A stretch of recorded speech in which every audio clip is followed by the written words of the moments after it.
record. Here we go.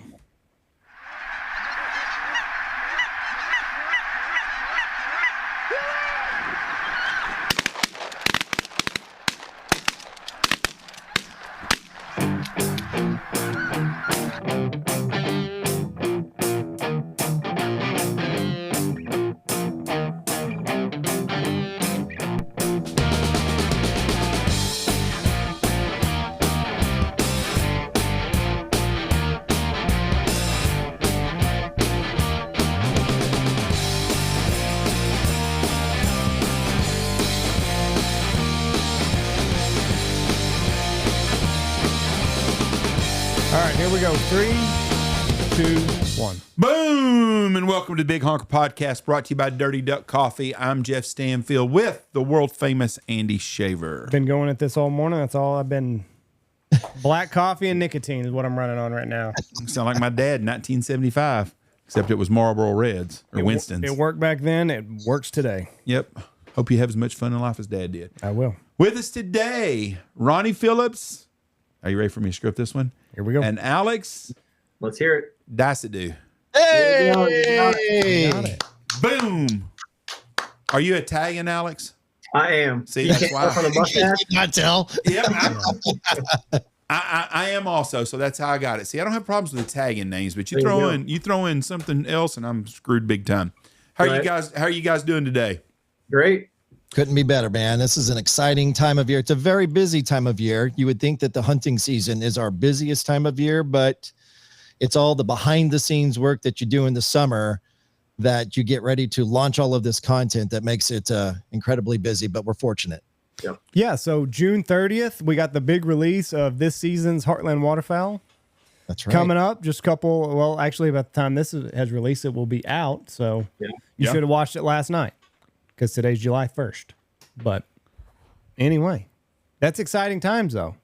It's like, do you realize, because I always notice this whenever I look back on hunts, because we have a series also that we release on YouTube, but it's like you forget about a lot of stuff that you go through during the year, and then you watch it back and you're like, oh, yeah.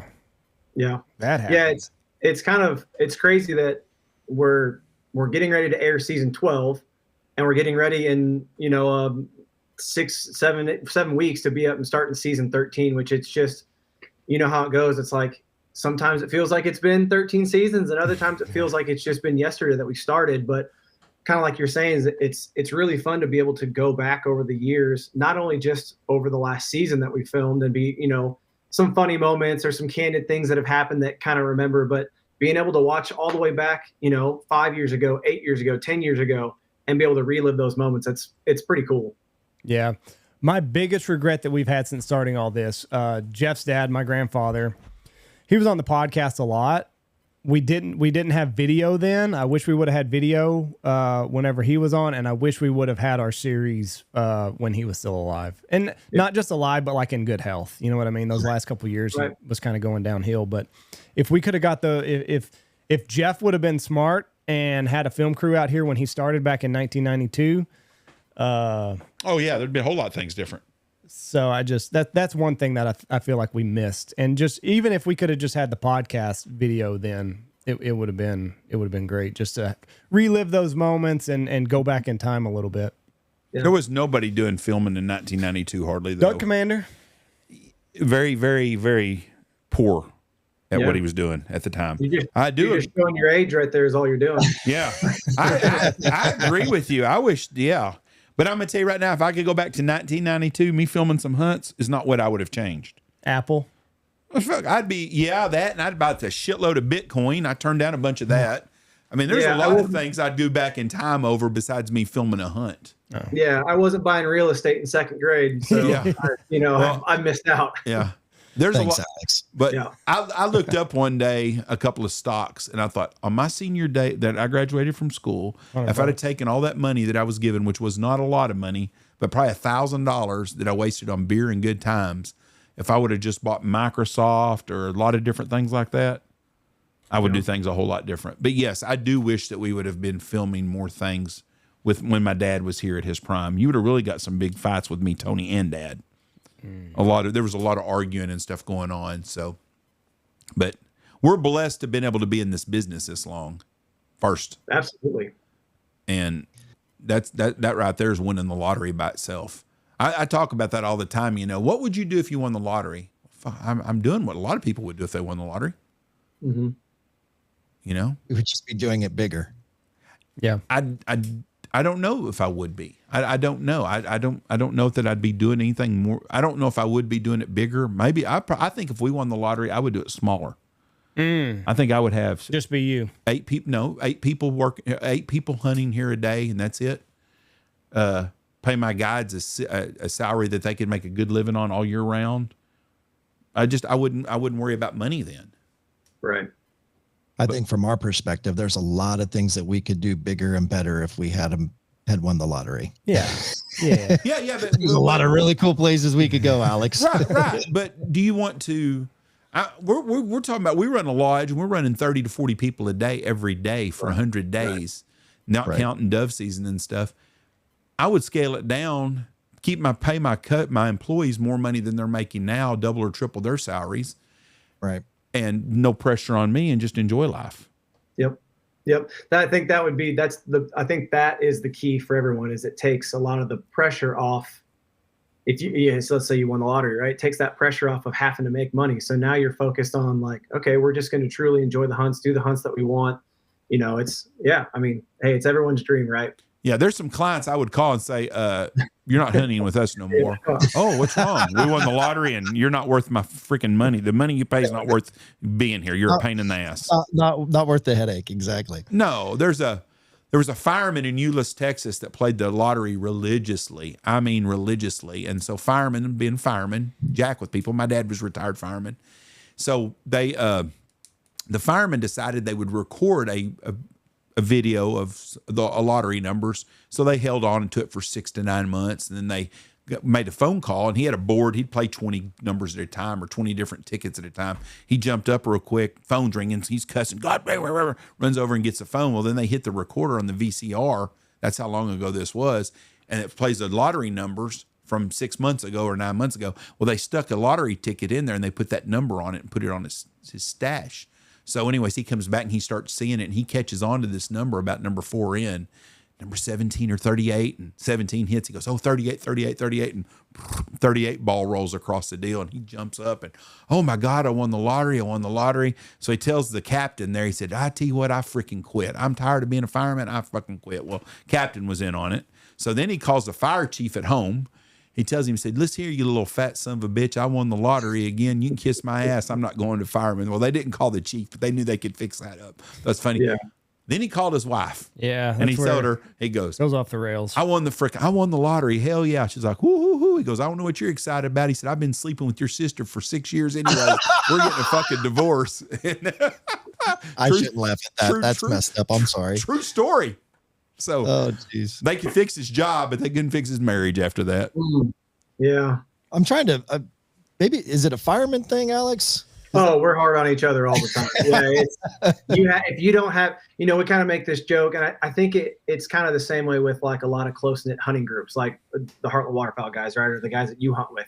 It's like, you got to have some thick skin, and if you don't have thick skin and a good sense of humor, you're not going to make it, because we are not, if there's a chink in the armor, we're attacking it. Like, there is no going easy on any of these guys. Yeah, my new guides, when they get here, that's what we tell them, and we do a round table with them, and they'll come in, and I'll never forget, we've got a kid that works for us, and he still does. He's a great kid. Anyways, me and Andy were before we sat down with him, I go, is there anything you really don't want to talk about? He's like, yeah, transgenders. Me and Andy both kind of looked at each other, and I'm like, oh, what's going on there? We had a family member that had transitioned. So what do you think the first thing I asked him about when we got on the podcast was? We're going to talk about transgender, because I grew up as a fireman's kid. My dad was a professional firefighter, so I was around that my whole life growing up. And so that's what we do around here. If you've got thin skin, you can't work here. Yep. But it's almost like a brother thing, because like we'll make fun of them, and then like, because clients, they become like, they become part of the family for a weekend or whatever. Sure. Yeah. And then like if they start being on them too hard, I'm like, okay, hold on.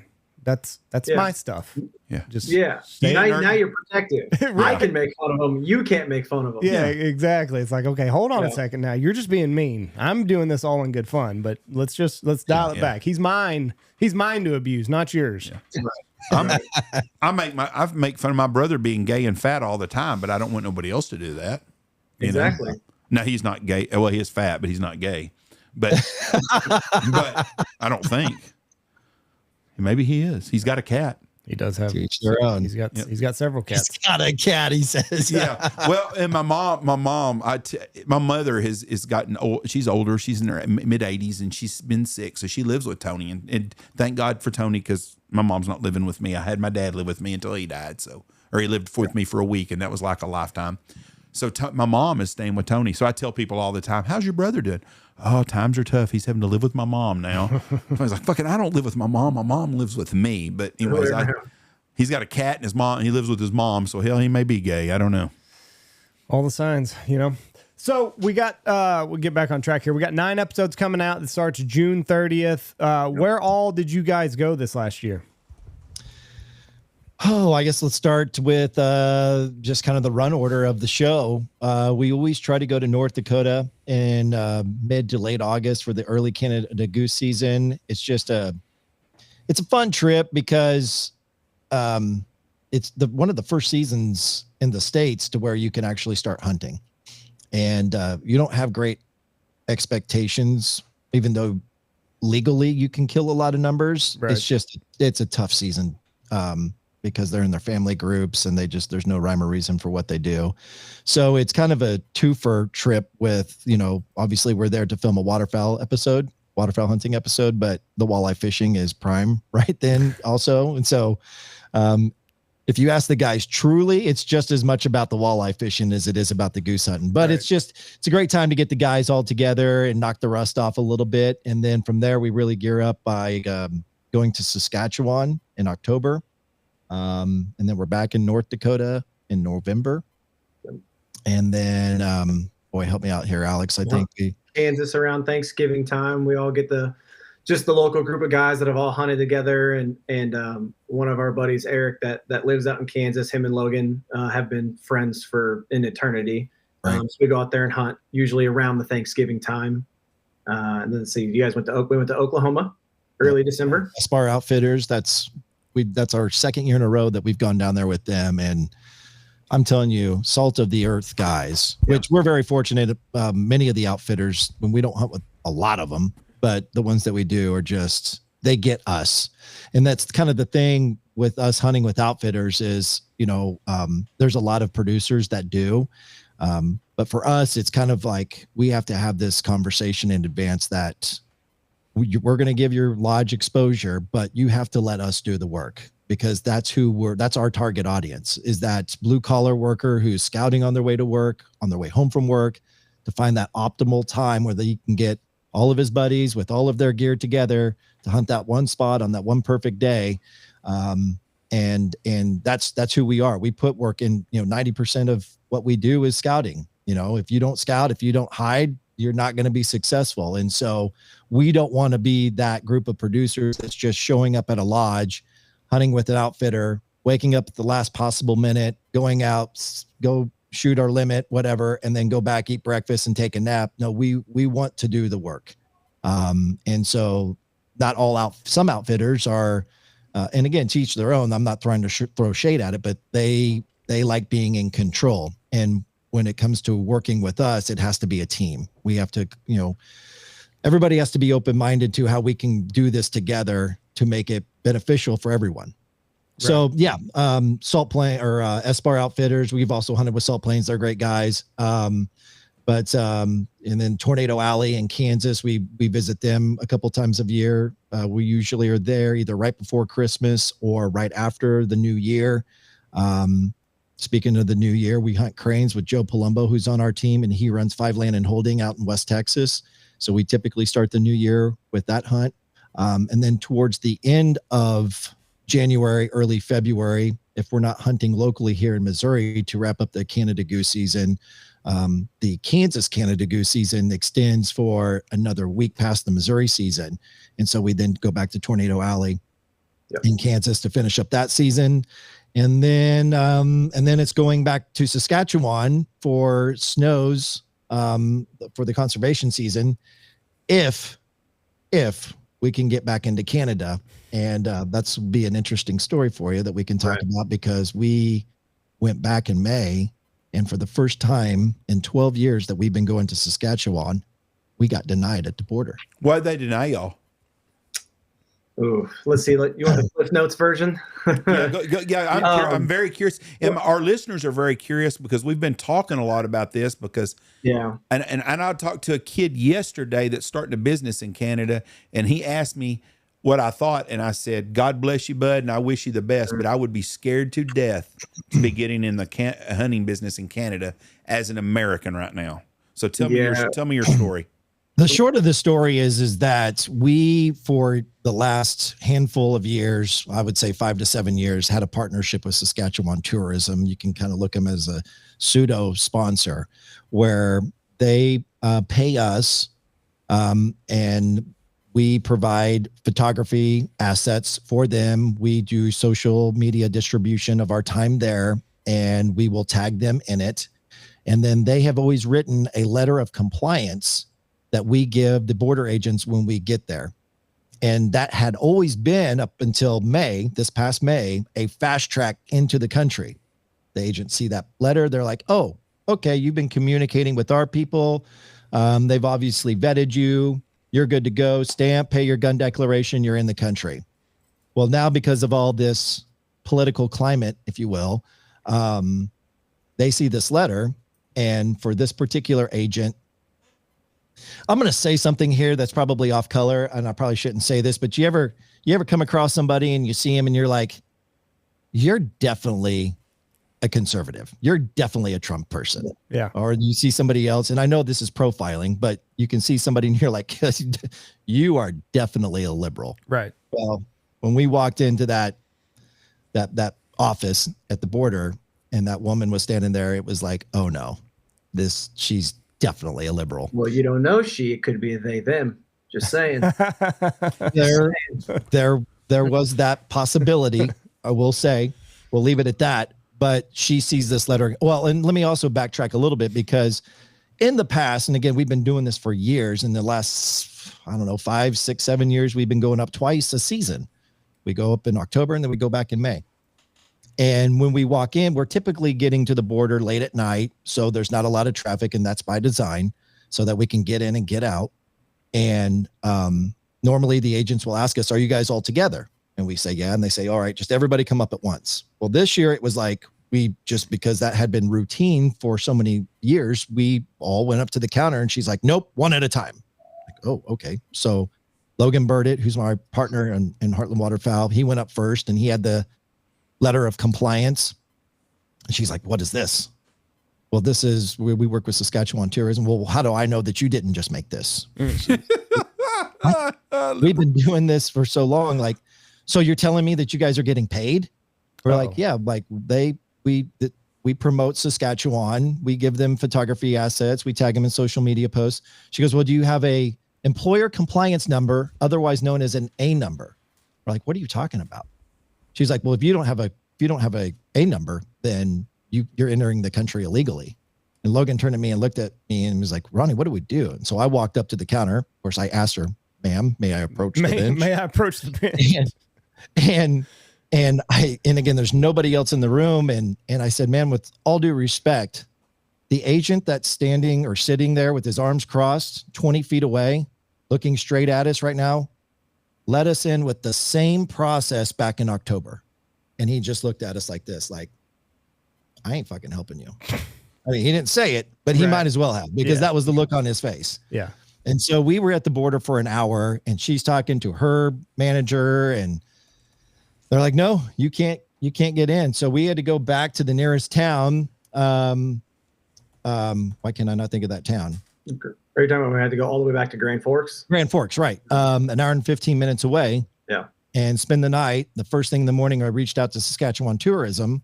I said, hey, this letting you know, like, this is what we ran into.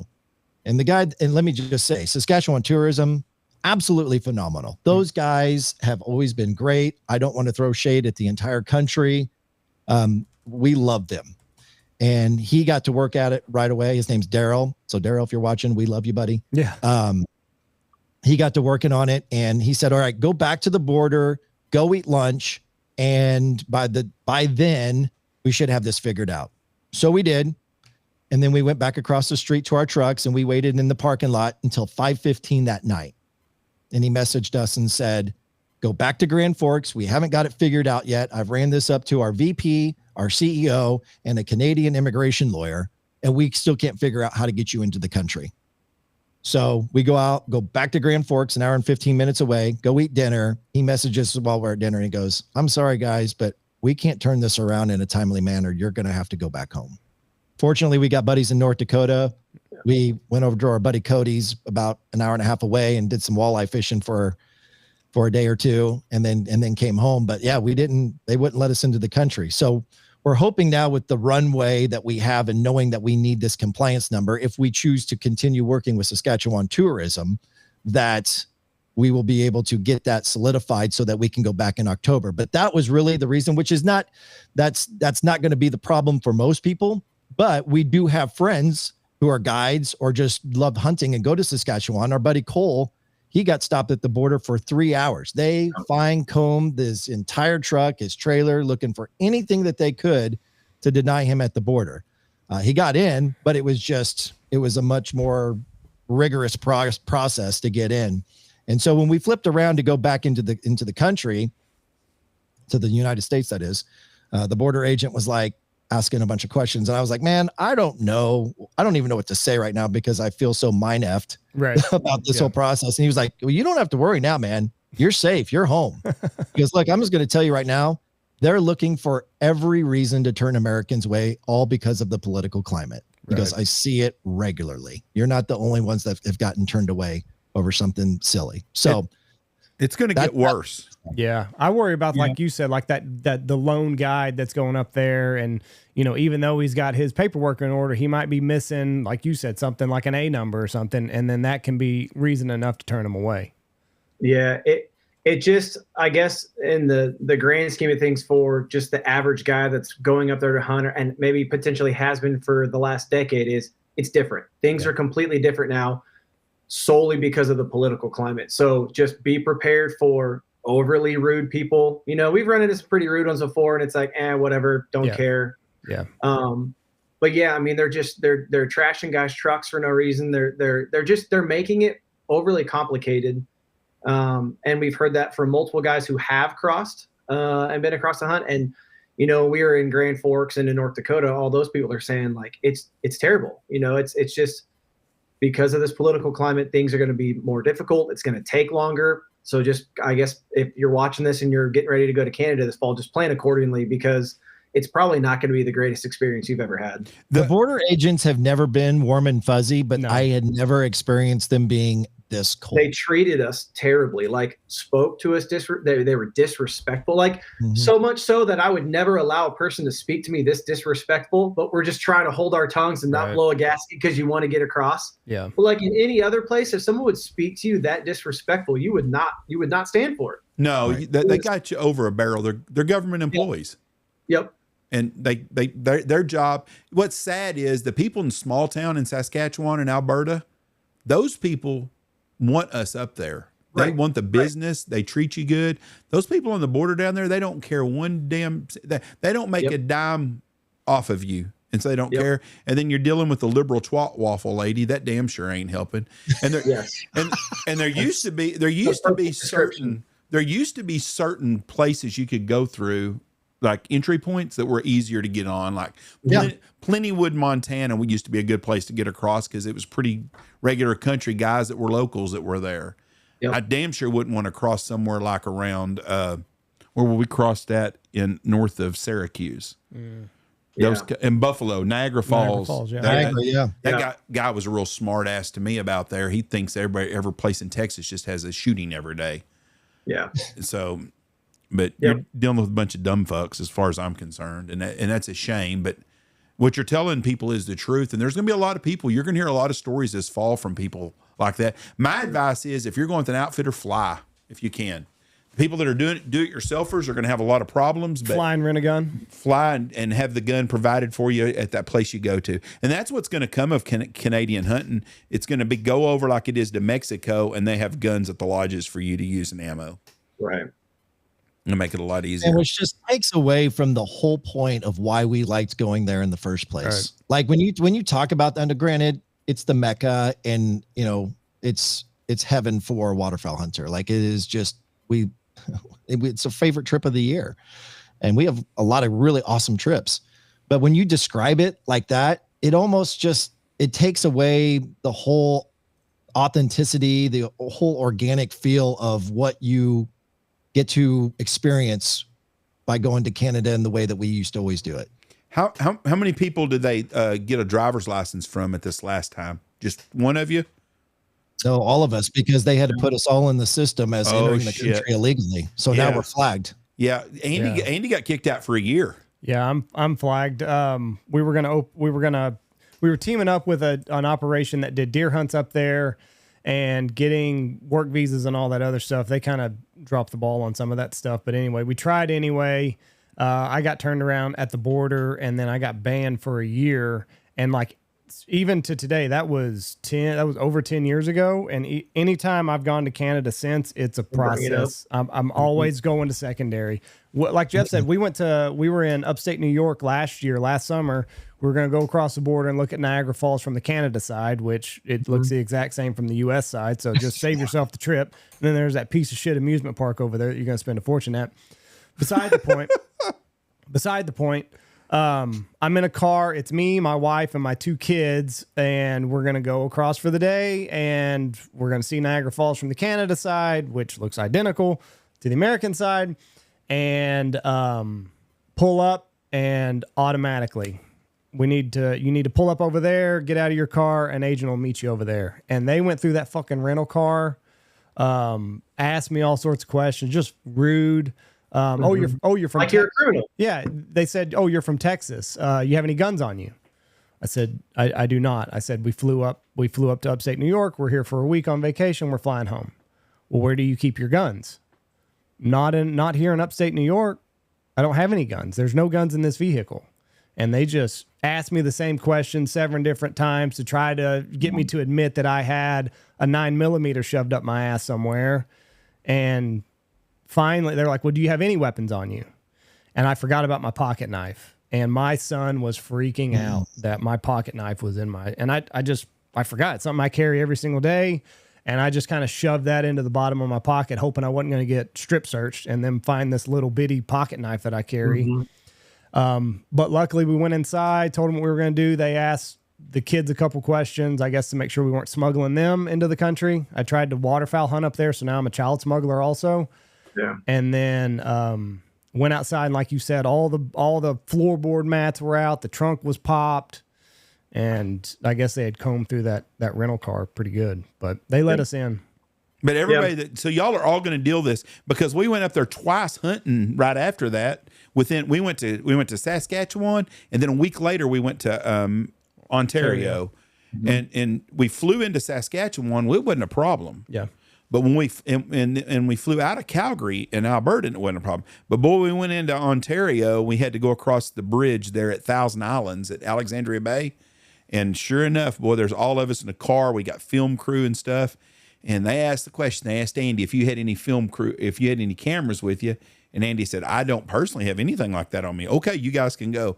I was scared to death all the way to the lodge we were going to. Every car behind us, I thought, "Oh, it's the feds. They're fixing to pull us over here." Yeah. But that was before all the shit's going on now. So that was 2 years y'all ago. are going to be flagged big time every time you go. But it's going to be that way for everybody. That's why I tell everybody, if you're going with an outfitter up there, do not drive and try to take your stuff yourself. And like you said, that's a big thing for all the do-it-yourselfers. But there's going to be there's going to be a big drop off. I've got a friend that's an outfitter up there that he was told no Americans could hunt on their land this year by one of the big farmers up there. That's a good point too, is when we stayed in North Dakota, the guys our buddies that are up there, Cody and Mike goes up to Canada every year and hunts a couple times a year because they're so close to the border there. And so Mike's got, a lot of close relationships with farmers, and he actually stays in a farmer's house up there when they go roughly the same time we do. And so he called that guy and was talking to him, and he said, "Oh, you know what? I think I'll put some tariffs on the places that I hunt. So any Americans that want to come up and hunt, Canada's known for, you can get permission on anything unless someone's beat you to it. We've never been told no, other than I'm sorry, someone already asked before you." Like, they're apologetic. We love going to Canada, love dealing with the farmers, love dealing with the small town folk. But, now they're saying some of those farmers are going, "Oh, well, I'm not letting Americans hunt because of all of this stuff going on. Oh, I'll slap a tariff, if you want to try and hunt my ground." And it's just different. It's going to be different. So it'll be interesting to hear other people's perspectives, especially just, that group of 2 guys or 3 guys that does a do-it-yourself kind of hunt. Like, I'll be interested to see not only just the border problems that people are having, but potentially maybe even issues getting permission or things like that. It's different. Well, and to expand on that, the thought that I have is that there's going to be a lot of people that just say, "Fuck it, I'm not going to deal with it." And so, but they're going to go somewhere. So if they typically would go to Saskatchewan in October or September, late September, maybe now they're going to go to North Dakota. Yeah, North Dakota's going to get bombarded like COVID year again. Yeah. Right, exactly. And so then there's more pressure up there, and there's already been discussions based on the conversations that I've had with our friends Cody and Mike up there, is that there's discussions that maybe they're going to take a South Dakota approach to where, non-residents, it's going to be difficult for more non-residents to hunt in North Dakota. Yeah. Or maybe you have to draw. Like Kansas is trying to go to, and Oklahoma's trying to go Oklahoma. to. Yep. Yep.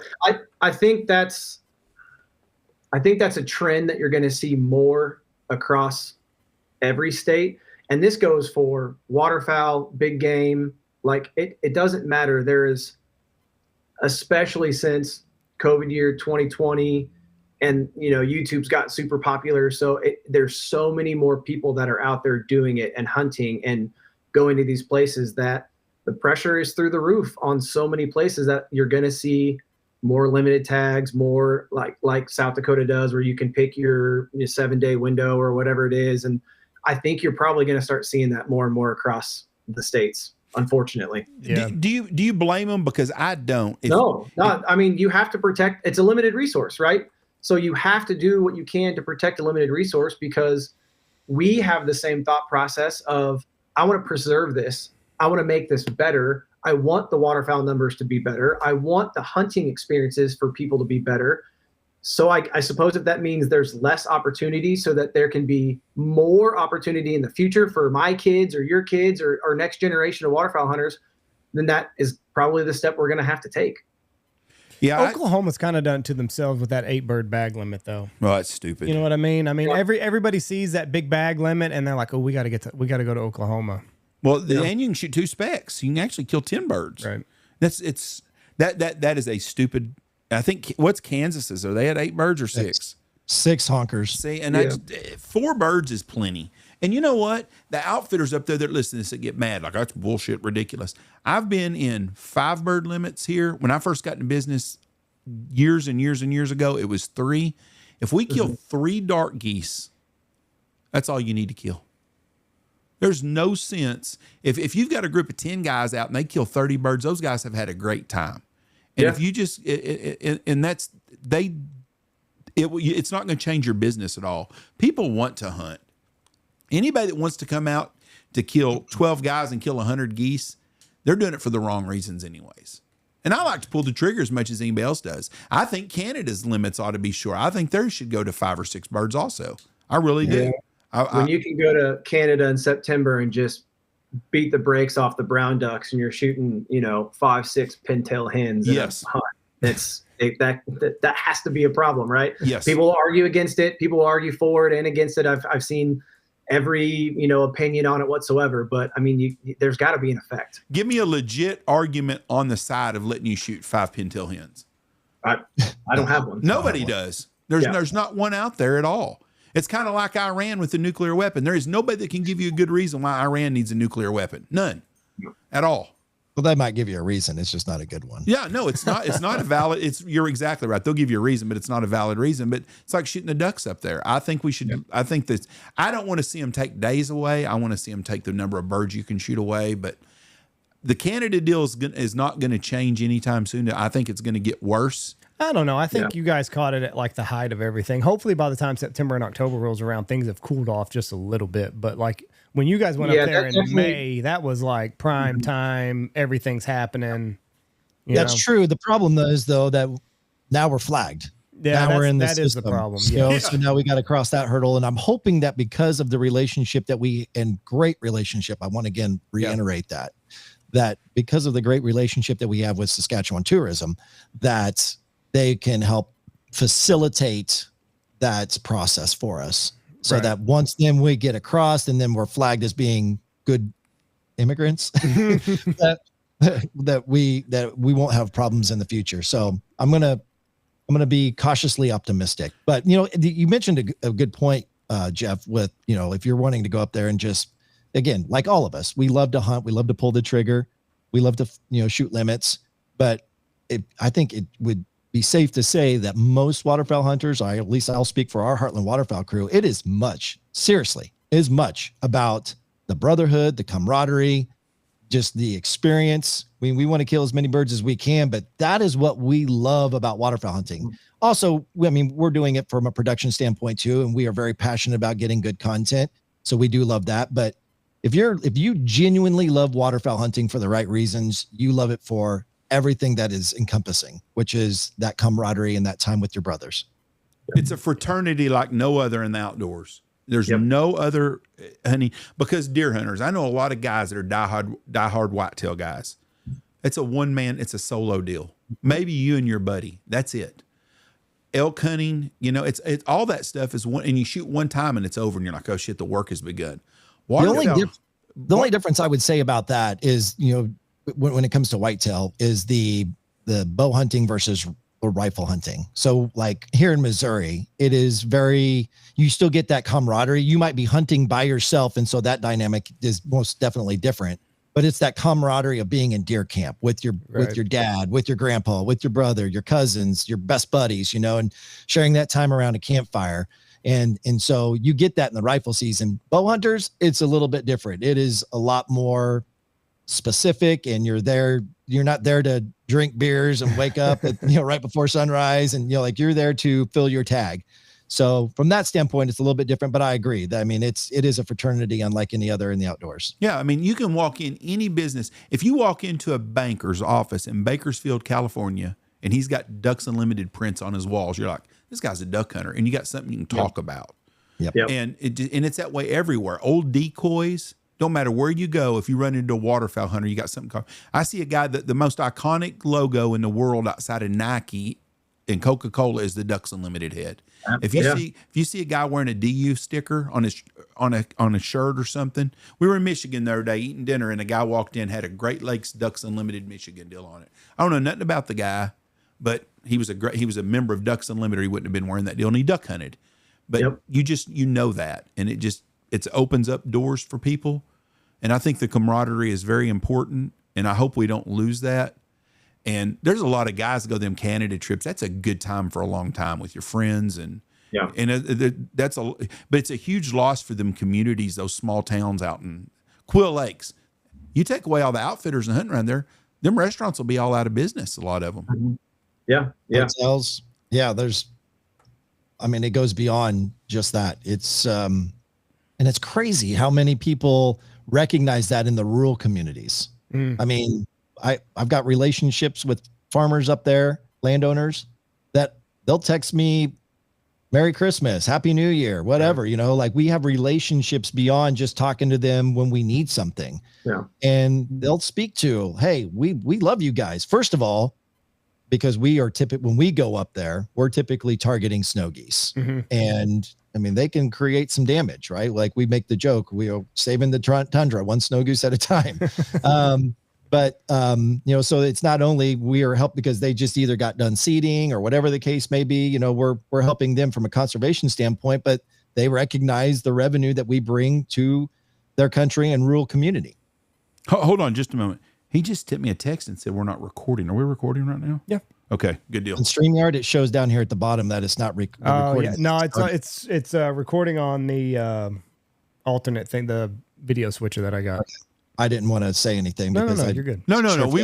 I would prefer you done that than we get done and you like, oh well, it's not recording. Like, oh shit. 40 minutes in. That's like the guy taking cameras with the camera and got the camera lens on and nobody says nothing to him. Yeah. No SD card. Yep. Anyway, I digress. Go ahead, guys. No, you're good. Trust me. There have been times that it's like, oh, I hit it twice and now it's not doing anything. So no, I appreciate the heads up. So go ahead. No, go ahead. Last year was a tough season in the lower end of the flyaway for a lot of people, and we had birds. Yeah. It wasn't a bird deal. I mean, it wasn't lack of birds. It was lack of dumb birds and not a bunch of new birds for a while. So, did you notice that on y'all's travels this year? That was a tougher hunting season than years before. Yeah, I think where we really noticed it the most, December wasn't terrible. It was warmer than normal. But we don't really get a really good push, it seems like, until January. Like, Missouri duck season closes like second week of January into the first week. But our goose season goes all the way until the first week of February. And like, that's really at home, especially Missouri. Like, we don't get that real good push of big geese until about mid-January is when it's really good. Well, this year it was extremely warm up until, I want to say, like the 10th or so of January. We're still dealing with like 60 degrees in January. And then within a 7 to 10 day window, it went from 50s and 60s to negative 20 wind chills and everything locked up. So then the birds that wanted to push in, I mean, even our really big lakes that are around here that tend to hold, even, the ones that are in town that tend to hold thousands and thousands of big geese, had nothing. They weren't even open. So we went from no push of birds to so frozen that we couldn't get birds in. And that lasted until the last week of season. And then we had a pretty decent thaw. So we were able to target some local birds. We were able to open up some ponds with some ice rippers and things like that. But we were not hunting the numbers that we typically like to hunt in January. We're going out there and, you're trying to hunt. I think the best January goose hunt we had was like 20 birds. Mm-hmm. They were fun, small groups. We didn't hunt any big groups at home, which I personally like. I like hunting with 3 to 6 guys. That seems like it's a good number of group to me. We've done hunts before. We've had 10, 12, 14 guys because you're at home and you haven't seen your buddies for a while and you're trying to get everyone together. But we had a lot of good hunts, with like 3 or 4 guys. But we definitely did not see the numbers that we typically do. It was a very strange January, going from how warm it was in the beginning to just straight up, 8, 12 inches of ice. Yeah. Our year was, November was really, really hard for us. And where we are in Texas, we get mainly specklebellies. But like when we got our calendar birds, they did not act very well at all. Mm-hmm. Like they seemed like they knew the program the whole time. Yeah. We had Travis Schneider on a couple weeks ago, and I was kind of reliving the last season through old photographs. And it was like December 14th is kind of when we got that really big push of birds. And like we started hunting Halloween. Yes. Damn near, I think November 1st or something like that. So like our first 6 weeks, like we just had calendar birds here and they were smart as hell. Yeah. It was after the Christmas break where things kind of started picking up for us. And we had a good January. Yeah, we finished strong. A really good January. Well, I bet you did because of the big front that came through here in the Kansas, Missouri area. I mean, we just got bombarded. Like we were coming back. In fact, the guys were coming back from West Texas with Joe Palumbo shooting cranes and couldn't even make it home to Kansas City. Yeah. They had to stop and stay at Tornado Alley, spend the night. And then the other second group of us that didn't go to Texas were supposed to be going to Tornado Alley in Kansas. And they're like, don't even bother. I couldn't even get into the fields because there were so many snow drifts and things on the back roads that they were like, we can't scout, we can't get into fields. On top of that, everything's locking up. I mean, it was like just a complete 180. Now we are covered. We have got lots of water this year, and we've got tons of food. If we have any kind of winter, we should have a great season this year. If we have some winter. Yep. Now, has Western Kansas, have they picked up water or are they still dry?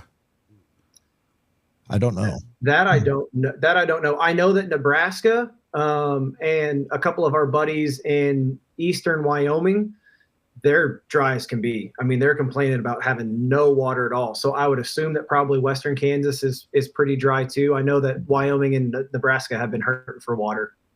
Like I think around Omaha, that area, they're like in a big time drought. Yeah. And we were dry here in February and March, but in April they turned the spigot on, and we've been wet. Now, yes, I can tell. I live in a town where nobody waters a yard other than a few of us, and the people that take care of their yards don't look no different than the people that don't take care of their yards. Mm-hmm. But talking about that, so we're in the Kansas City metro. That's where we reside, and I think I've ran my irrigation system in my yard maybe 3 to 4 times this year, and my yard looks great. Yeah. So when the people that don't water their yard are having to mow, it's wet. I'm going to flip it up real quick. I'm going to get off this for just a minute. So are the Chiefs moving to Kansas or are they staying in Missouri? No. Actually, I think I just heard something about that the other day where the Kansas deal expired. So it sounds like they're going to stay. I mean, it was like sometime this week the decision had to be made, right? I think so. So yeah, but there's also the Royals who are basically tenants right now with Jackson County, Missouri, which is in the same location, the Truman Sports Complex, right next door to the Chiefs. This is all leverage play. I mean, basically, they want to get what they can out of the county. The county isn't giving them what they want, and so they're looking at other options in other places. And so the Royals there's a possibility that, I mean, I've heard that they might just move shortly, just barely over to the other side of the state line. But I think it's a chess game. This is all this is with getting what they need. But I think that the Chiefs are going to stay in Missouri. I don't want them to build a dome stadium. I like natural Lambeau Field. Yeah. I want them teams to play outside. There is nothing more. It sounds like you might be a Chiefs fan. No, you know a lot about this. I'm a big football fan. I used to be a big Chief fan. I grew up until they got good, and now it's not. No. What happened? It's not cool to be a Chiefs fan anymore. Let me hold on just a minute. I grew up when the Chiefs won their first Super Bowl. I was ecstatic. My mom. I was born in Lexington, Missouri. There's a sign when you come into town that says birthplace. I didn't know that. Yep, there's a sign that says birthplace of Jeff Stanfield when you drive into Lexington. It's on the water tower. Yep. Yeah. My mom grew up in Higginsville and was Miss Husker. She was Miss everything there growing up. My dad grew up in Southeast Kansas. Okay. So we moved to Wichita Falls, Texas when I was about 1 year old, but I was born around. So I have a lot of family around Kansas City. So I grew up a Chief fan from the Lenny Dawson days, but I've had enough of Travis Kelce and Taylor Swift to make me want to freaking puke. You didn't like them before Travis Kelce. No, that was, I kind of got tired of the success. It was kind of like Tom Brady. When Tom Brady in New England first come around, everybody loved him, but after a while it got old. I was just going to say, I think you've got deranged patriot syndrome. He does. Yeah. And I got misdirected. I got sick of the Chiefs, but the Taylor Swift bullshit just really got a deal. Now, it gives me, I like Patrick Mahomes. Andy graduated from Tech. Patrick Mahomes is the best player in the world when it comes to appreciating his college, and I respect him. He's a good guy. He don't get in trouble. I don't dislike any of the players. I just get sick and tired of the same team winning all the time, and it seems like they get every break in every game. Oh, here we go. Until Philadelphia stomped that ass in the Super Bowl. I'm gone. See you later. But that was my deal with the Chiefs. I just got sick of the Travis Kelce, Taylor Swift deal, but I got a lot of respect for him. Andy Reid's a great coach. I was a fan of his at Philadelphia. And if I had to put money on somebody to win the Super Bowl again this year, it would be the Chiefs. Yeah, we're going to soak it in as much as we can. We had those couple years there that were really fun with the Royals, got to watch a World Series win. Now we're getting to enjoy the Chiefs. And I know everything comes in full circle. So they're going to suck again in 100%. Another 10 years or so. I don't know that they'll the Elvis Gerbach days. But they never sucked, though, even back in the bad days. Right. They were always a very I was a big there were some pretty awful years there for a little while. And when I'm telling you I was a big Chief fan, I've got Kansas City Chief hats and stuff from back in the 80s and 90s. I've always been a Chief fan. I just got sick and tired of all that other shit. But too much winning. Patrick Mahomes is a great dude. A great dude, and he is a great person to have as your franchise, the head of your franchise. He's not going to embarrass you. His brother might. His brother, he's kind of Well, disappeared. they've kind of pushed them out of the. They've kind of, I think they've toned that down and locked that down a little bit, because you don't really see anything about any of them anymore. So. Yeah, he's not TikTok dancing on the sideline or on opponents' logos or anything anymore. So I think they had to talk to him. Yeah. I'm just going to say that the Todd Haley days were awful. When Todd Haley was the head coach, see, you probably don't even remember who he was. Yeah, I do. I remember everything. I'm telling you, you can't. Elvis Gerbach. Yep. Horrible decision for a head coach. And then we had Romeo Crennel for like a year. I mean, but we were so fortunate to get Andy. I mean, it was crazy. Of course, obviously Philadelphia is doing great now, but obviously we lost to them in the Super Bowl. But like, it makes you wonder there, those first few years that we had them and we were doing so well, that Philadelphia was like, what did we do pushing that guy out of town? Yeah. Andy, but look, the coach is only as good as the quarterback, in my opinion. Like, if you got a good coach and a good quarterback, you got a good recipe for success. Kind of like the Chargers when they pushed Schottenheimer out after they went 17-1 or something. Right. Just dumb as hell. Yep. I mean, you got the Cowboys that never do make a change, but that's basically that's what the Eagles were facing. It's like, oh, we're always in the playoffs. Let's get rid of them. We got Joe Palumbo on our team, who is a diehard Cowboys fan. So in our Heartland Waterfowl text thread, there's always these fun memes that you see about Dak Prescott and any of those Cowboys players or coaches. And we like giving him a hard time. We obviously know Jerry Jones is really what we feel as an outsider is kind of the demise of that incredible organization. I mean, really, name another sports franchise that is worth as much as the Dallas Cowboys. Mm-hmm. You can't. You couldn't buy them for $20 billion. It's just insane. I'll bet you if someone offered Jerry $25 billion, I bet he wouldn't sell the Cowboys. He ain't selling it for any amount of money. No, and I don't blame him. That's his life. Yeah. And I'm not a Cowboy fan at all. As much as I used to love Kansas City, I've always hated Dallas. So who do you root for now? I'm a Redskin fan. I grew up, Billy Kilmer is my dad's first cousin. I grew up a Redskin fan from the time I was 4 years old. And if you like the Redskins, you can't like the Cowboys. So I hate the Dallas Cowboys. Okay. I hate them. Well, they're fun to watch now. They are fun. Were you watching in the Joe Theismann, John Riggins days? When I tell you I watch football. Uncle John, yeah. I love John the Diesel. Yes. Yeah. So my dad played high school basketball against John Riggins. He's a Kansas boy. Yeah. Yep. Played at the University of Kansas. They actually had his brother Junior and him, John, were both in the backfield at the University of Kansas, which I'm not a fan of the university. I'm a Kansas State guy, but yeah, those guys were tremendous. I remember seeing John Riggins at SHOT Show in Vegas, and we were at the Sportsman's. This is back before Outdoor Channel and Sportsman's Channel were owned by Outdoor Sportsman's Group, and so they would have the Golden Moose Awards, which you see that right there, and then the Sportsman's Choice Awards. And John Riggins was there, and I had to go up and talk to him, and I was like, hey. My dad went to high school at Summerfield. You went to Centralia. He played high school basketball against you. And he was like, you know what I liked about playing at Summerfield was it was the only school that had glass backboards back then. My dad told me that he was just a beast, compared to all the other guys, and would just jump out of the rim, dunking the ball. Of course, he had the crazy mohawk, and he was just as crazy back in high school as you saw in the early days of him being in the NFL. Yeah, he was a hero of mine. He sat out a whole year on a contract dispute and come back, ran for 1,000 yards and was a Super Bowl MVP. So I hate the Dallas Cowboys, but the Dallas Cowboys are like the Pittsburgh Steelers. They're never bad enough to get the first pick or third or fourth pick, but they're not. But they're good enough to always be competitive. But they always let their people down, and that's the way the Pittsburgh Steelers have been the last decade, and so have the Cowboys. They're two perfect franchises, exactly the same now. It's a very good point. Pittsburgh got Rodgers now. He'll turn it around. Oh my gosh. Actually, Pittsburgh now has two former Kansas State quarterbacks, Skylar Thompson and Will Howard, which obviously Will Howard then transferred and won a national championship with Ohio State, but he did win a Big 12 championship with Kansas State. Emaw. Yeah. Yeah. Rodgers will do it.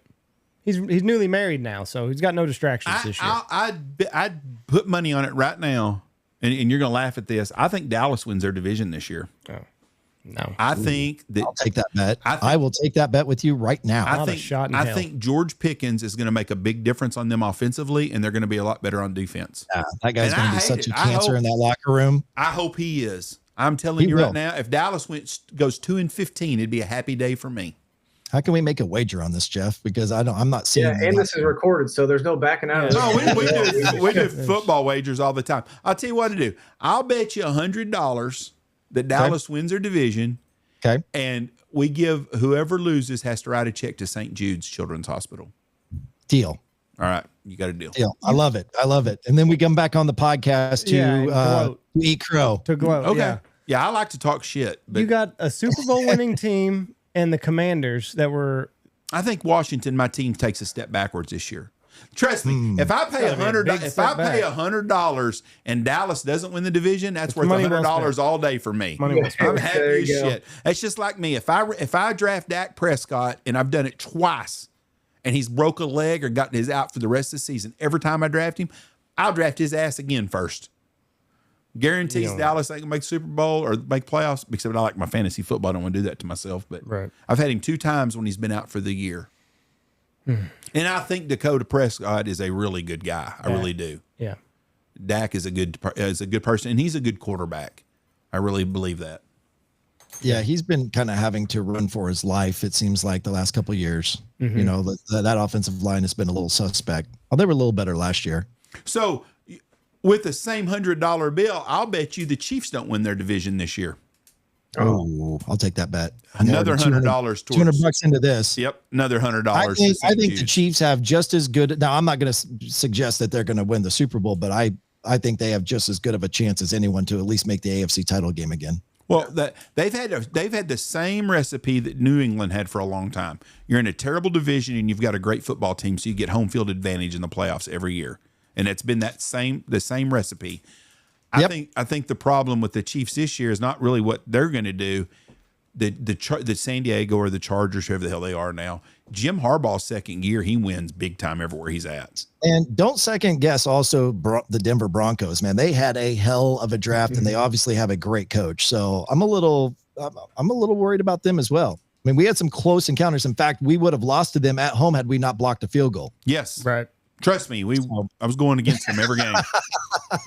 They get every break. Here they go again. They get every break. You didn't ever say that. The refs had something to do with us blocking an extra. Was it a field goal or extra point? It might have been an extra point. I don't remember. I said break, not officials. Here they go again. Okay. Wait till we get this phantom pass, roughing the passer call. When we get them every game. And then it's just insult to injury when they pan to Taylor Swift in the suite, jumping up and down. Yeah. Cannot. By the end, I didn't see as much of her this year as we did the year before. I think they also started to tone that down because they realized people were getting tired of seeing it. Yeah, we don't. But if I want to go see Taylor Swift, I'd go see her ass, and I'm not.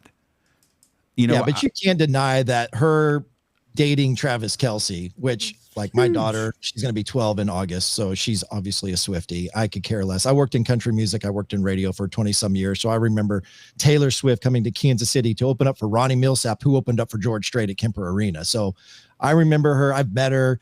She's, a great gal, whatever, very talented. But I'm not a Swiftie by any means. But you can't deny that it brought more eyeballs to the NFL, which then brought some money. Yes, I saw a stat, and I'm gonna try to look it up while we're doing this.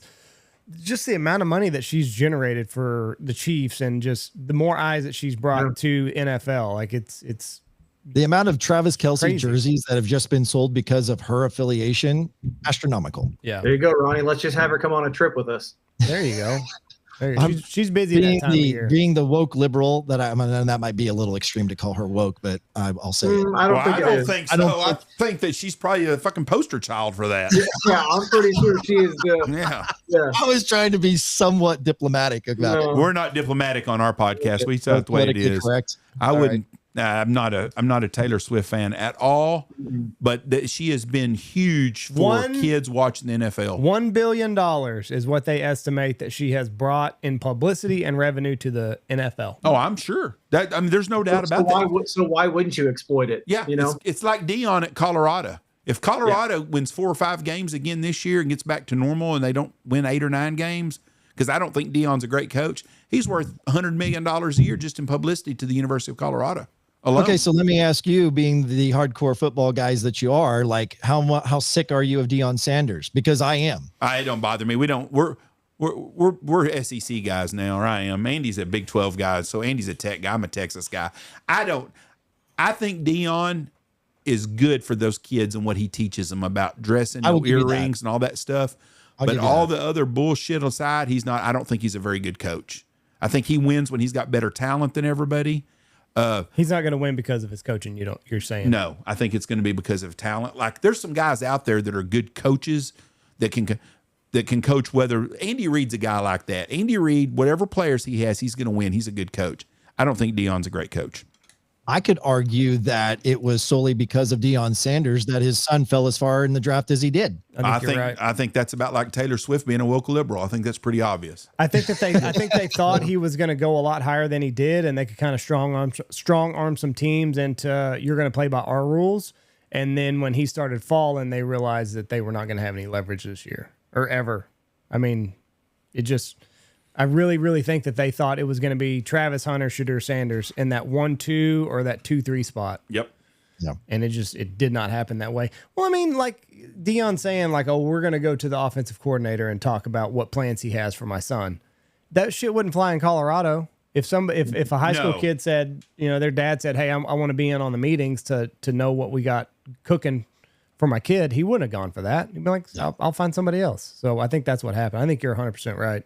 Let me ask you this question. I know you guys are interviewing us, but since we're just having a conversation, you talked about fantasy football. Do you guys have like your own little internal fantasy football league there at the Big Honker podcast? We got 3 of them. We got a couple. So we just started one this year, and you talk about wagers. Oh. So we have this Heartland premiere event that's coming up this weekend. This will be after this episode is distributed, but outside of the winner winning the money in the league, the loser had to do something. And so Dakota Thurn on our team, who does a majority, he's with Marathon Media Management, and he does the field production and the post-production for our YouTube series. He came in last place, and so he has to wear a dress in front of 800 to 1,000 people this Saturday night because he came in last place. And I must say that yours truly won the league. Oh yeah. Yes. What? How's y'all's league set up? We have a 2 quarterback league here. What are the rules of y'all's league? We only start one, but we can. Yeah. But in fact, Dakota probably lost because he had 3 quarterbacks on his team through most of the year. See, you have to have that in our league because we have a 14 team league. I should. We have a super flex league. You can flex whatever you want. If you're smart, you're gonna have a quarterback as your flex just because they score so many points. But we're in a 14 team league, and there is nobody to pick up hardly at all once season. No, ours is what, 12? Yeah. So we had 10. It was 10. I thought I had more than that. I was gonna say when you get above 10, it gets to that point where like one guy gets hurt, and you're like, well, now I have to just pick some scuzz off the bench because I need somebody, but there's no one decent left. Yeah. It's really that way with 14 teams because everybody's going to draft 2 for sure, and some teams draft 3. So like every quarterback and like that hot rookie that's coming in, like Will Howard will probably get drafted in our league. If the kid at New York Giants will, Jackson Dart, just because you're at the end of the draft, it's like, hey, if he comes up, because you can't get in our quarterback. But I'm ready. But we have a Big Baller podcast league, which has cost more than the other one. And then we do a league around the lodge with the guides are in it, some of the guides. And then we have another league that we're in that's a podcast league, and it's just for podcast guys, listeners only. And we do kind of a live draft on it. So we're in 3 leagues. And then I'm in another league also. So I'm in 4 leagues.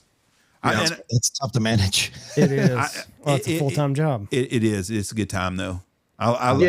It's fun whenever we're on, on hunting trips or we're out. Yeah. It's like not only you're getting the fun of going hunting, and then we'll go scout, and then in the evenings it's like, oh, which game are we going to watch? We all sit down and have a whiskey together, drink a beer, and now we're giving each other shit because we're up against one another during the. It just adds to it. Yeah. It adds to that camaraderie. I'm trying to make a trade on a trip, and come on, Alex, do the trade, and then the last minute, and Ronnie backs out of it last minute because I found out I got some intel that he was actually hurt. I can't remember who was the player on that one. I don't even remember. The guy from the Saints that got 2 concussions in the year. Olave. Yes. Olave, Chris Olave. The NFL is fortunate because if it wasn't for fantasy football, I don't know if they'd have survived all that woke stuff that they pulled.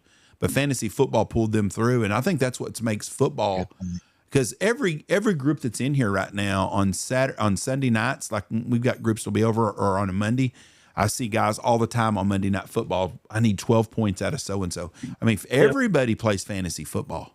Everybody. You can't go to a business hardly that ain't in a fantasy football league. Yep.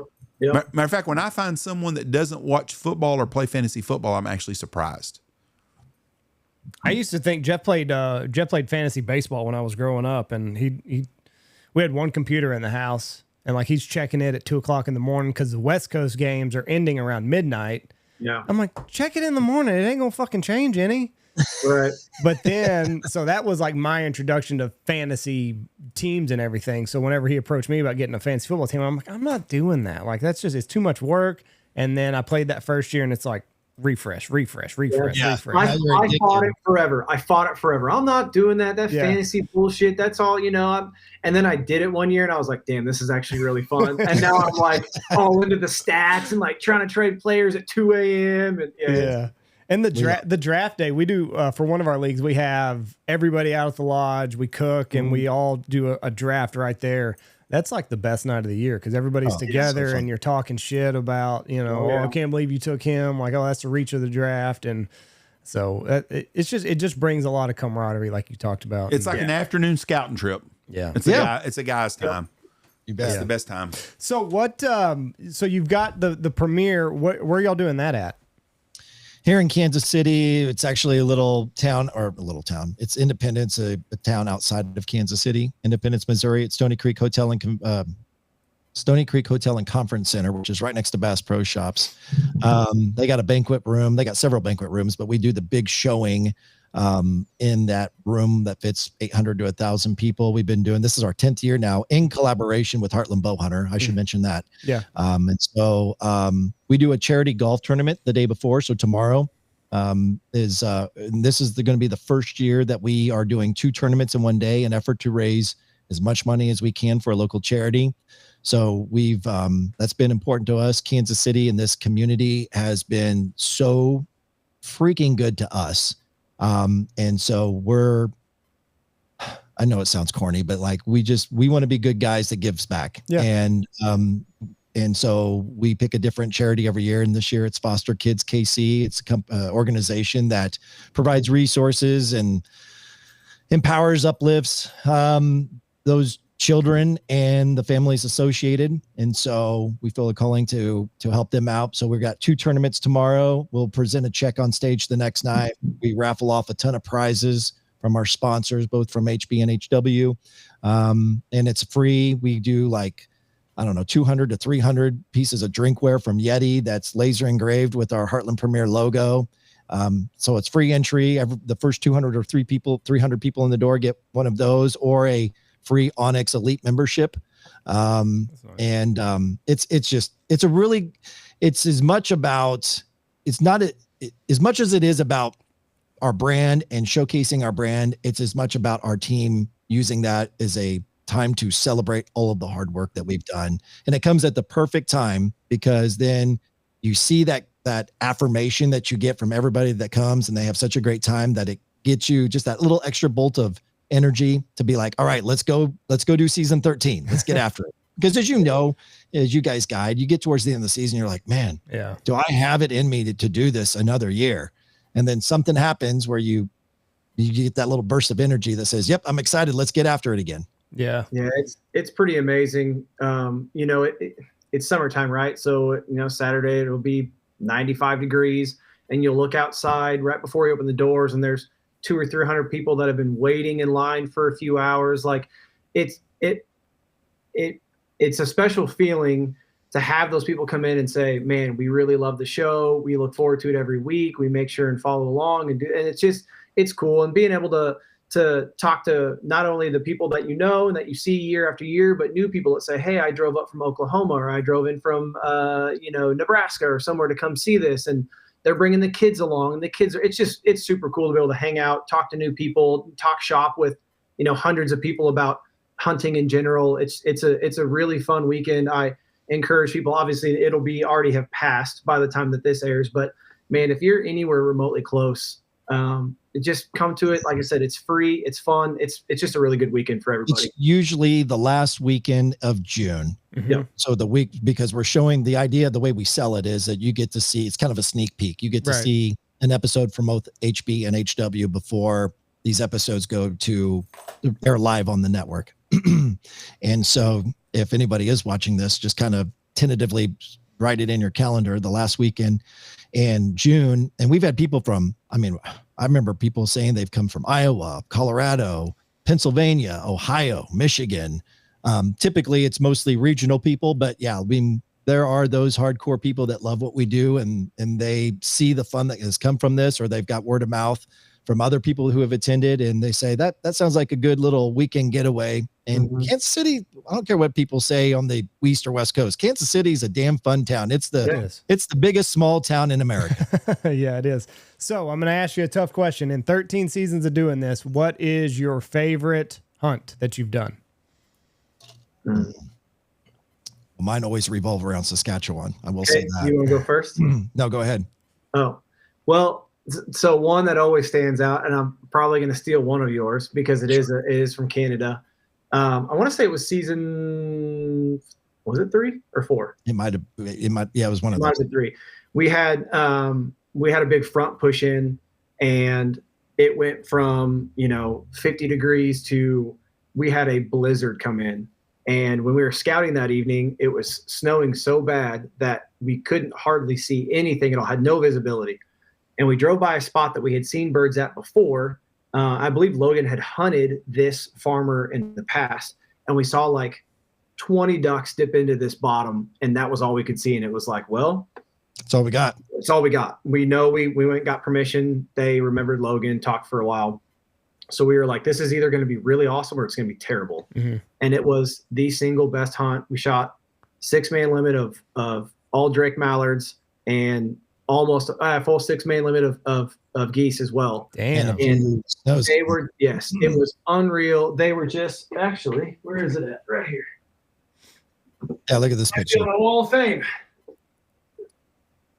Oh, yeah. So that one there, they were just crawling in. It was awesome. It was everything you could want. It was cold. It was snowy. It was windy. Birds were just crawling in our lap. Like that one sticks out to me as one of the best hunts I can ever remember. The one I will say is a little bit before Alex came on board with us. We were still trying to film the pilot episode for Heartland Waterfowl to get this thing going. And we went to Saskatchewan to film that pilot. And Logan and I came across it was a snow goose loaf and feed, meaning they were loafing on this body of water, but they were only going a few 100 yards to feed. And we're like, same deal. Like, this is either going to be amazing or it's going to suck. And we went up there and we shot a 6-man limit of snow geese, which is 20 per person up there, in 45 minutes. I mean, it was like an airport. They were just like, they wanted in there so bad that they didn't even care about the gunshots. Like if you go to an airport, you see one plane right behind the other, getting ready to come into land, pop up, shoot. In fact, half of the time, I don't even think we were tucked in our blinds. We were just like, reload, boom, reload, boom. It was like being in Argentina dove hunting or something. It was insane. But yeah, we shot a 6-man limit of snows in 45 minutes. And what a way to that content, even as inexperienced as we were as producers at that time, that was exactly what we needed to create a pilot episode to take to the network to get this thing underway. Well, and it was like you had like the most picture perfect colored sky that you could ever ask for. It was like orange and purple, and it just was. Yeah, that one is definitely one to remember. So, how many like different networks did you have to pitch this thing to before it finally took hold? Yeah, we were only pitching this to Outdoor Channel. So at the time, we're on Sportsman Channel now, but we originally started on Outdoor Channel. Yeah, and again, that was before Stan Kroenke bought both. So then he created Outdoor Sportsman's Group, which now owns both Sportsman Channel, Outdoor Channel, and a few other entities like My Outdoor TV and Wildfowl Magazine. So anyway, we started on Outdoor Channel, launching in Q1, but because of the relationship that Heartland Bowhunter had with the network, and I got to give so much credit to Heartland Bowhunter because our model, we're all cut from the same cloth. Heartland Bowhunter really kind of revolutionized outdoor television. You guys have been watching it long enough. I would think that, you know, back in the day when I was a kid and you watched hunting shows, whatever it was, waterfowl, whitetail, it was just bad rock and roll music and a bunch of kill shots and these guys showing up to outfitters who were putting them on the animals. And it was like, and that's where the term like professional hunter came. Well, that's not a thing. Like, we don't have a card in our wallet that says we're a professional hunter. That would just often get associated to anybody who was doing it on TV. And so Heartland Bowhunter took more of a storyboard, documentary, cinematic feel to telling a raw, authentic story creatively through the lens of the camera. So we just, and there's so much, they had so many accolades and so much recognition for their different style at that time. Now there's been a lot of producers that have come then since then that have seen the success of that and have replicated it or done their best to. And so we had credibility going into the industry out of the gate because we were riding the coattails of HB. Right. Yeah. So it made it an easier transition gave these networks something to like see, kind of like, this is kind of what we want to replicate. Yeah.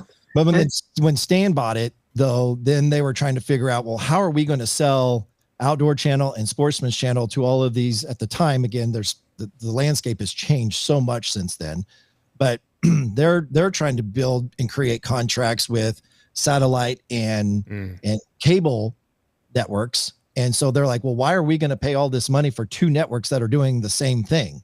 And so Outdoor Channel kind of shifted their model a little bit to where they were doing more reality style. Not that they didn't have their hunting shows, but they kind of changed their model a little bit. And so Sportsman's Channel has now become what Outdoor Channel used to be 15 years ago. Mm-hmm.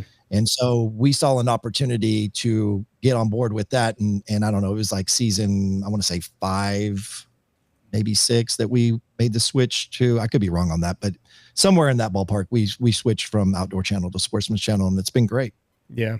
And then then you got YouTube, and that's throwing a kink in everything, you know, like it's just so easy for people. You don't have to have any subscriptions. You don't have to have cable network or anything like that. And I don't know, it's just kind of, it's saturated the market is what I'll definitely say. And it's proven, you know, we started this going to be 13 years ago now. And it was, again, we were trying to, our goal with the show is to have the viewer watch it and go, man, these are just some normal guys doing what we do. They're scouting, they're hunting, they're drinking whiskey, they're giving each other shit. Sometimes the hunts are awesome. Sometimes the hunts are awful, and we show it all.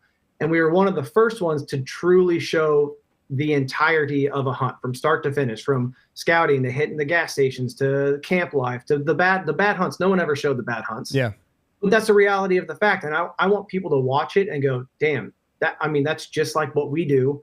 We had a really shitty hunt when we thought it was going to be awesome too. And now, like you said, with YouTube and social media, that has kind of changed because there's so many people out there that are able to do that. And of course, with the evolution of cameras now and GoPros, and that stuff is so much easier than when back in the day, 12 years ago, we're running these giant, FS700s with the big lenses, and you're trying to hide in the blind. Well, cameras nowadays are so, in a general aspect, easier to run. Right. That there's so much more of a saturated market. So now we're really trying to not only, continue what we've been doing for 13 years on TV, but make more of a push on social media and YouTube, where we have Dakota now, and this has been going on for 3 years or 4 years. This might be our 4th year.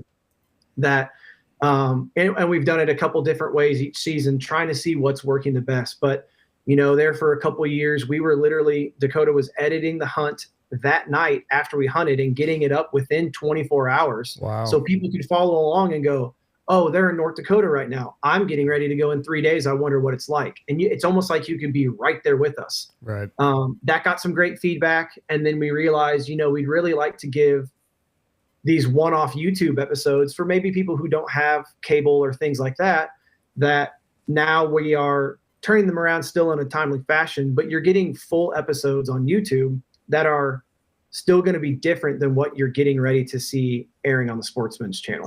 Right. And so it's kind of funny to me because you'll read through some of the comments on YouTube or anything like that. And that younger generation that's getting into it, 18, 19, 20, well, they were 8, 10, 12 years old when we started this thing, right? So Heartland Waterfowl wasn't on their radar. And they're like, man, this stuff is really awesome. Like, you guys should be on TV. And it's just, it's funny to see the transition of trying to get new viewers or younger viewers or that next generation that maybe has been following these YouTube influencers and don't know anything about some of the people who have been doing it for a long time. So it is funny you mentioned, such a saturated market with YouTube and social media. It makes it tougher. And it's one of those things that you just have to keep evolving with and changing as the time changes. And I'd like to expand on that because, part of it is the necessity of us to do it, because as long as we want to keep doing this, we have to continue to have sponsors that pay us. Right. And if you want to have that, you have to be everywhere. You have to be good at everything. And so for the longest time, we weren't on YouTube because, again, this is that the landscape has changed so much over the years. But, when Outdoor Sportsman's Group came out with their own digital platform, being My Outdoor TV or MOTV, we were, as producers, in agreement with that network to not have distribution in any other digital platform that might compete with MOTV. Right. Then a lot of producers started going, well, if I can't be on YouTube and I can't have the opportunity to be monetized on YouTube, well, I'm going to give you the middle finger network and we're going to go over here and do this. And so there was some knee-jerk reactions during that transition time. We were obviously trying to state our case for why we need to be available on other digital platforms like YouTube, but we stayed loyal to the network. And I think it was during that time that they saw that, like, hey, we might be shooting ourselves in the foot here, because by them being everywhere, it only helps promote us. Right. And so you have to do it tastefully, and you got to play nice with the network, but yeah, they kind of loosened those reins a little bit to where now we can have regular distribution of our content on YouTube. And we've gotten more aggressive with that in the last 3 to 4 years. But it all comes back to, if you really want to be in this industry and have any kind of longevity, you got to be good at everything when it comes to distribution. Yeah. Yeah. That's the hard. It's easier now to distribute everything, but you're fighting for a lot of the same eyeballs. Mm-hmm. Like it's never been easier to put something up and have the opportunity for hundreds of thousands of people to see it, but it's got to be good. It's got to be good. That's I'm glad you brought that up, because that's the other thing that has been somewhat of a challenge for us, or frustrating, I'll even say, because we're cut from this cloth of cinematic value. Mm-hmm. We're cut from this cloth of, we talk about Dakota turning around those episodes within 7 to 10 days of us getting back, or some guys are turning them around in 3 months. But it's not just turning it around. It's turning it around with a very polished production in a Heartland style that not a lot of other people are doing, or at least I'm humbly claiming that. Yeah. And then you see some of these channels or some of these other episodes that are out, and they're just POV cameras, and it's not really a good polished production, and they're getting like ridiculous amount of impressions. And it's like, whoa, man, what is the deal here? So I think part of it is just the culture, because we're fairly new to the game and just trying to build the culture that there's a different style of viewing this content. And then I think part of it is also just this younger generation that is, that kind of likes that raw, very, very raw production, rough cutting of the footage. They don't really care about the color grading, and they not care about the stabilization of the camera. They just want the content. Yeah. And so it's hard, but look, at the end of the day, we are who we are. We're going to stay true to our brand, and that is providing the best quality of production that we possibly can, and in a very timely manner. Yeah. Well, listen, you guys have obviously done something right. You don't go on more than a decade by faking it. So you guys have obviously carved out a niche, and keep doing what you're doing. There's a winning formula in there somewhere. So my hat's off to you guys for having such a long running show. And we wish you guys all the best on June 30th. And I hope that hope you golf outing is fun, and you shoot straight, stay on the fairway, shoot more. Drinking beer, man. Go for par. Drinking beer and raising money. That's right. Well, we appreciate you guys being on here. We wish y'all the best. God bless y'all. Yes, thanks for having us. You bet. I love y'all's deal with Dirty Duck. If your coffee sucks, it's not the duck. Those exactly are our right. boys too. So, right. That's right. Buck and Jay introduced me to waterfowl hunting many years ago. So they're really good friends of mine. They were in my wedding. And what's our bet again? $100 to St. Jude's? $100 on both bets. Kansas City not winning the deal and Dallas not winning it. So I got the Cowboys winning the division and you've got Kansas City. That's so yep. Probably be a wash. We'll probably both be sending a check to $100 to St. Jude's. In that case, we'll both just donate $100 to St. Jude's. How about that? All right. Thank you guys. God bless y'all. Y'all have good and best wishes and have a great off season. And hopefully we'll see y'all this fall. Yeah, you as well. Thank you. Thank you. All right, boys. Y'all be safe out there. Thank you guys for coming on here. Absolutely. All right. Bye. Thanks, guys. Really appreciate it. Thank you. Yes, sir. Oh, it's a slippery one. There it is. There you go. There it is. All right. We're out of there. All right. Thank y'all for listening to us. God bless y'all. Come to see us at Ducks. We will be at Ducks Expo the first weekend in August. Come by and see us in Memphis, Tennessee. Love to see you there. We'll have a booth there. Holler if you need anything. Peace. God bless. See you later. And as always, watch for deer. Check out all of our sponsors. Go check out Mossberg, Stanfield Outfitters, Mallard Bay, Mitchell Chevrolet, Lucky Duck, Looking Glass Podcast, Shin Gear, Dirty Duck Coffee, Ducks Unlimited, Dive Bomb Industries, Pacific Calls. Use our promo code PHP25 and Boss Shop Shells.